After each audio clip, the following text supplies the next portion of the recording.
Bienvenue dans la chaîne Légende d'hier et d'aujourd'hui. Dans cette vidéo, nous parlons sur les massacres coloniaux que la France préfère garder dans l'oubli. Dans ce documentaire, nous mettrons en lumière les atrocités commises à Madagascar, au Cameroun et en Algérie. Ne manquez pas cette chance d'en apprendre davantage sur un chapitre méconnu de l'histoire française. Si cette vidéo vous a touché, n'hésitez pas à aimer et partager.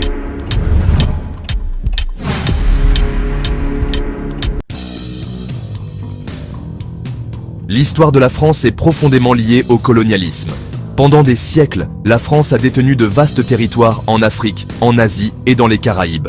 Ce passé colonial a apporté richesse et puissance à la France. Cependant, il a également eu un coup lourd pour les populations colonisées.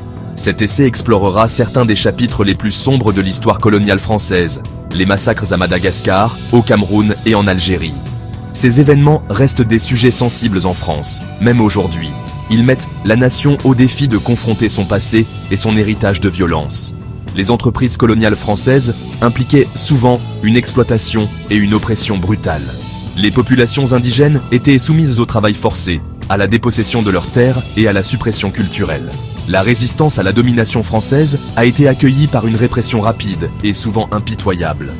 Les massacres à Madagascar, au Cameroun et en Algérie sont des rappels frappants du coût humain du colonialisme français. Ces événements n'étaient pas des incidents isolés. Ils faisaient partie d'un schéma plus large de violence et de brutalité qui a caractérisé une grande partie de la domination coloniale française. Pendant de nombreuses années, ces atrocités ont été soit ignorées, soit minimisées dans les livres d'histoire français. Cependant, au cours des dernières décennies, il y a eu un mouvement croissant pour reconnaître et confronter ce sombre passé. La récente reconnaissance du massacre de Thiaroye, où les troupes françaises ont tué des centaines de soldats ouest-africains qui avaient combattu pour la France pendant la Seconde Guerre mondiale, est un développement significatif. Cela signale un tournant potentiel dans la volonté de la France de se confronter à son héritage colonial.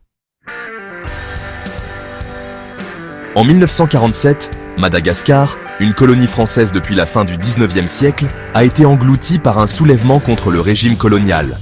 Le peuple malgache, en quête d'indépendance, s'est soulevé contre l'autorité française. La réponse française a été rapide et brutale. L'armée et les forces de police françaises ont employé des tactiques de la terre brûlée pour écraser la rébellion, brûlant des villages, détruisant des récoltes et procédant à des exécutions massives. Des dizaines de milliers de Malgaches ont été tués lors de la répression du soulèvement. Le nombre exact de victimes reste un sujet de débat, car les autorités françaises ont constamment minimisé l'ampleur de la violence. Cependant, les historiens estiment qu'entre 80 000 et 100 000 Malgaches ont perdu la vie au cours de cette période. Au Cameroun, une autre colonie française en Afrique, un schéma de violence similaire s'est déroulé. En 1955, l'Union des populations du Cameroun, UPC, un parti politique prônant l'indépendance, a lancé une lutte armée contre la domination française.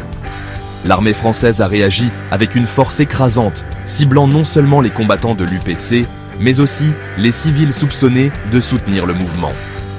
L'armée française a mené des représailles généralisées contre des villages soupçonnés d'abriter des sympathisants de l'UPC. Ces représailles impliquaient souvent la torture, des exécutions sommaires et la destruction de villages entiers. Le nombre exact de victimes au Cameroun reste inconnu, mais les historiens estiment que des milliers de personnes ont été tuées au cours de cette période de répression intense. L'exemple le plus connu de la violence coloniale française est peut-être la guerre d'indépendance algérienne, qui a fait rage de 1954 à 1962. L'Algérie, sous domination française depuis plus d'un siècle, est devenue le champ de bataille d'une lutte brutale pour la libération. Le Front de Libération Nationale, FLN, luttant pour l'indépendance algérienne, a affronté l'armée française et les milices pro-françaises. La guerre a été marquée par des atrocités commises par les deux camps. Cependant, l'utilisation systématique de la torture, des exécutions extrajudiciaires et des disparitions forcées par l'armée française contre des civils algériens reste un chapitre particulièrement sombre de ce conflit. Le massacre de Sétif de mai 1945, où les forces françaises ont tué des milliers de civils algériens en quelques jours, est un exemple effrayant de la brutalité déchaînée pendant la guerre. La guerre d'Algérie a eu un impact profond sur la France et l'Algérie. Elle a conduit à l'indépendance de l'Algérie en 1962. Cependant, elle a également laissé un héritage d'amertume, de traumatisme et de griefs non résolus. la guerre continue de jeter une ombre sur les relations franco-algériennes. La reconnaissance récente du massacre de Thiaroye, où les troupes françaises ont tué des centaines de soldats ouest-africains qui avaient combattu pour la France pendant la Seconde Guerre mondiale, est un développement significatif dans la prise de conscience de la France de son passé colonial. Ces soldats, dont beaucoup étaient des tirailleurs sénégalais, s'étaient vus promettre une égalité de salaire et de traitement pour leurs services. Lorsqu'ils ont réclamé leur dû, ils ont été accueillis par la violence. La décision du gouvernement français de finalement reconnaître sa responsabilité dans le massacre est un pas vers la justice. Elle suscite également l'espoir d'un examen plus honnête et plus complet de l'histoire coloniale de la France. Les massacres à Madagascar, au Cameroun et en Algérie, ainsi que le massacre de Thiaroye, servent de douloureux rappels du coût humain du colonialisme.